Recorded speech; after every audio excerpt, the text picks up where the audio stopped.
The legend of Mayans. In the depths of Central America, the vast jungles of Yucatan harbor ancient secrets.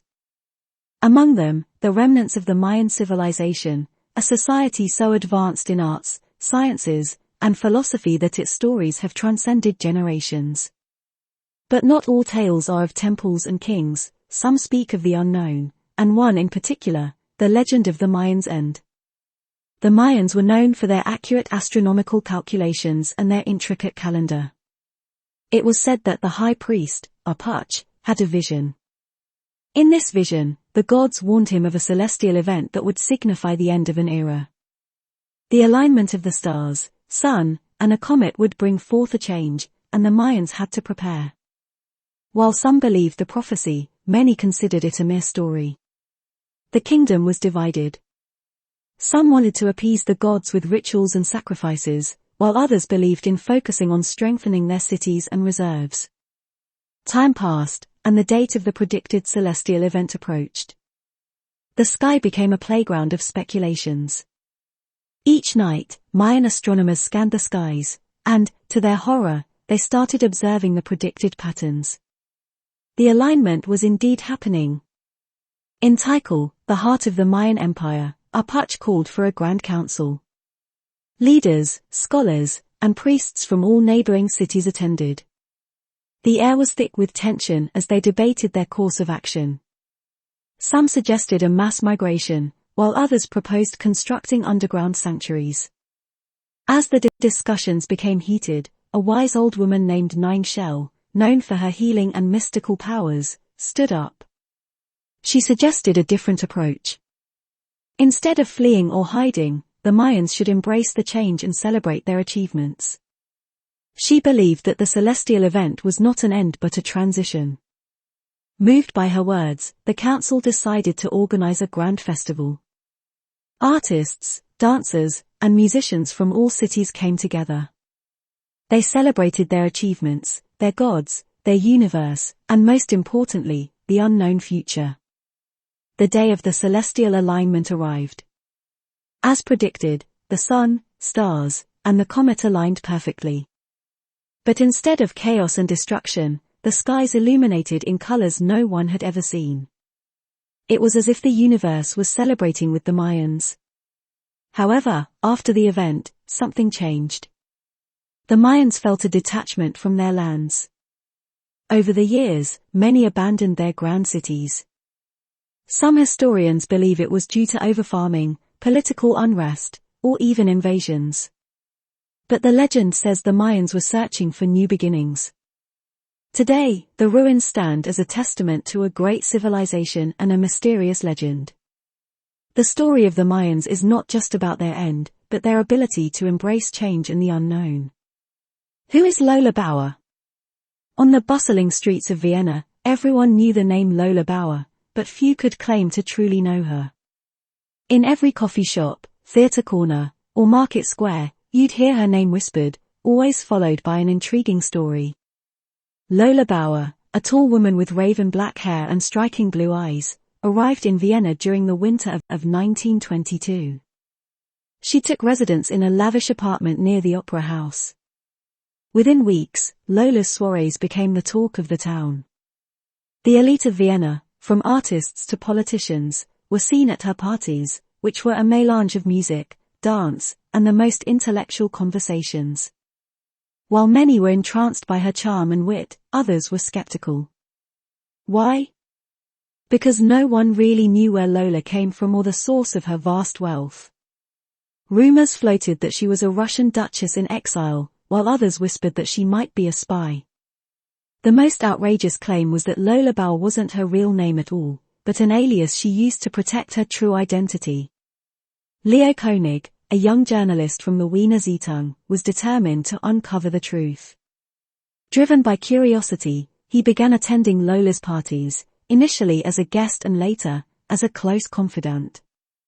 During one of the soirees, Leo was introduced to an older gentleman named Herr Müller. Over glasses of wine, Müller revealed that he had known Lola from before she came to Vienna. He had met her in Istanbul, where she ran a thriving trade in rare artifacts. But even Muller couldn't provide answers to all of Leo's questions. One night, Leo managed to steal a moment with Lola on her balcony overlooking the city. Overcome with curiosity, he asked, "Who really is Lola Bauer?" She looked at him with her piercing blue eyes and said, "Isn't mystery what makes life interesting, Mr. Koenig?" Months passed, and Leo gathered bits and pieces of information. Each clue only deepened the mystery. He unearthed documents that connected her to an archaeological dig in Egypt, letters in code, and even a photograph of her with the British royalty. And then, as suddenly as she had appeared in Vienna, Lola disappeared. Her apartment was left untouched, with only a single note addressed to Leo. It read, "The world is vast, and mysteries are endless. Keep seeking, for the journey is the destination. Yours, LB." Years later, Leo, now a seasoned journalist, published his findings in a book titled Who is Lola Bauer? The book became an instant bestseller. But the last page held a surprise, a postcard from an unknown destination with just 3 words, "See you soon. With friends." In the heart of New York City, amidst the skyscrapers and bustling streets, lay a quaint little cafe named Central Perk. It was the gathering spot for a close-knit group of 6 friends, Ross, Monica, Chandler, Joey, Rachel, and Phoebe. Day in and day out, the 6 of them shared their life's tales, be it hilarious, heartbreaking, or heartwarming. Ross, the intellectual of the group, worked as a paleontologist. Though he was wise in matters of the world, his personal life was a maze he struggled to navigate, especially his on and off relationship with Rachel, the fashionista with dreams larger than the city itself. Monica, Ross's sister, was the chef of the group with a penchant for cleanliness and order. She found her polar opposite in Chandler, her sarcastic yet lovable husband.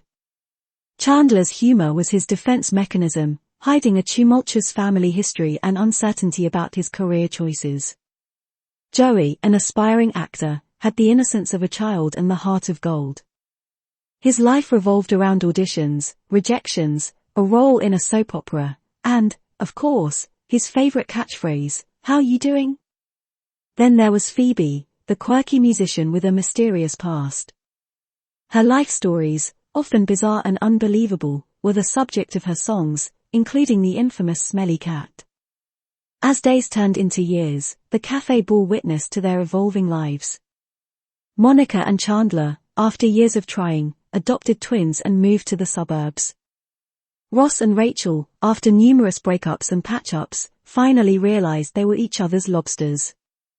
Joey, after various stints on television, moved to LA for better prospects. Phoebe, staying true to her unique self, married Mike, a pianist, in a winter wonderland right outside Central Perk. Despite the changes, their bond remained unbreakable. They faced challenges, celebrated successes, and navigated through life's ups and downs, always together. The story emphasizes the importance of friendship in the face of life's adversities. In a city that never sleeps, where life moves at breakneck speed, it is the bonds of friendship that provide solace, strength, and stability. Old-fashioned man. It was a typical Monday morning in the city. The streets were flooded with people rushing to work, mobile phones glued to their ears, the latest pop songs blaring through their earbuds. But amid this modern-day cacophony, there was one man who stood out like a relic from another era, Mr. Jacob Mitchell. Jacob wore a crisp 3-piece suit every day, his shoes polished to a mirror shine, and a silver pocket watch that had belonged to his grandfather. He refused to own a mobile phone, much to the amusement and sometimes frustration of those around him. Instead, he used a rotary phone at home and mailed handwritten letters to communicate with friends and relatives. Jacob owned a bookstore, Mitchell's Tomes. The wooden shelves, filled with books from floor to ceiling, were evidence of Jacob's love for literature and history. There was no Wi-Fi, no computerized billing, and no e-books. When customers entered the store, he would welcome them personally, often recommending books based on their previous purchases or simply engaging them in literary discussions. His mornings began with reading newspapers, not the online versions, but actual printed newspapers. Instead of catching a cab or using rideshare apps, Jacob would often walk or use public transport, savoring the sights and sounds of the city. Many dismissed him as a man stuck in the past. But those who took the time to get to know him discovered the wisdom behind his choices. His detachment from the digital world wasn't out of ignorance, but from a conscious choice. He believed in the intimacy of a face-to-face conversation, the joy of waiting for a letter, and the immersive experience of reading a physical book. Samantha, a tech-savvy teenager, stumbled upon his bookstore one day. Initially, she was just seeking shelter from a sudden downpour. But the warm ambience and the intriguing Mr. Mitchell drew her in. Over time, their discussions moved beyond books. He shared tales of the world before smartphones, while she introduced him to the wonders of the internet. One particular evening, she showed up with a device. "This is a tablet," she said. "I've loaded some classic books. I thought you might like it." Jacob laughed and took the tablet, scrolling through with an unsure hand. Days turned into months, and while Jacob still cherished his old-fashioned ways, he learned to find a balance. He started cataloging his books on a computer and even created a social media page for his store, managed by Samantha. People from all over started visiting the store, not just to buy books but to meet the old-fashioned man who had become a local legend. They left with not just books, but stories of a time gone by and a newfound appreciation for the world outside their screens.